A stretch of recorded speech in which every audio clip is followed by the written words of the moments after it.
One of the biggest themes in Lord of the Flies was the theme of rule and order. By the end of the novel, the boys have gone from innocent British children to utter savages.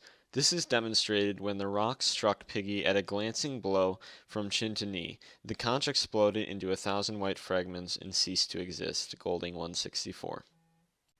In the article Importance of Rule of Law to Civil Society by James Campbell, Campbell describes the commitment of the United States to upholding the rule of law as means to promoting a more stable society in which economic expansion will flourish.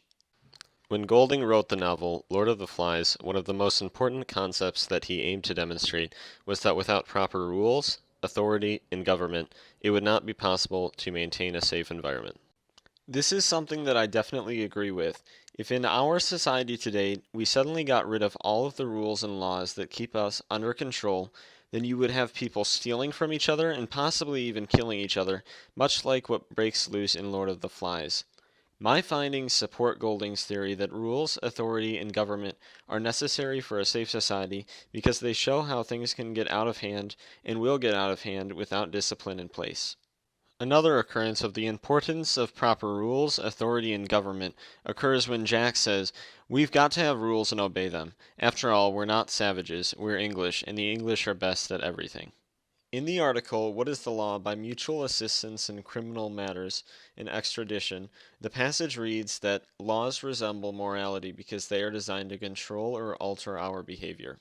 I believe that when Golding made Jack say that they needed rules and to obey them, and that they weren't all savages, he was using irony to foreshadow the downfall of the island. In particular, Golding was saying that when savagery is not contained by civilization, human nature comes into play.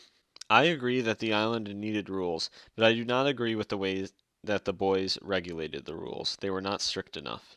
The boys demonstrated how without these laws resembling morality, their moral state deteriorated and created an unsafe environment that led to multiple deaths on the island.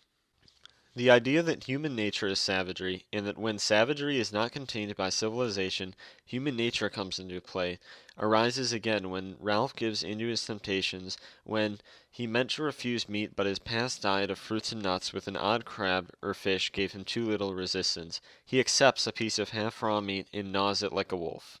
An article titled Humanistic Psychology, wrote by Sally A. Bartlett, Sally wrote that Maslow's hierarchy of needs, in order from lowest to highest, are the physiological needs, the safety needs, the love and belonging needs, the esteem needs, and the need for self-actualization.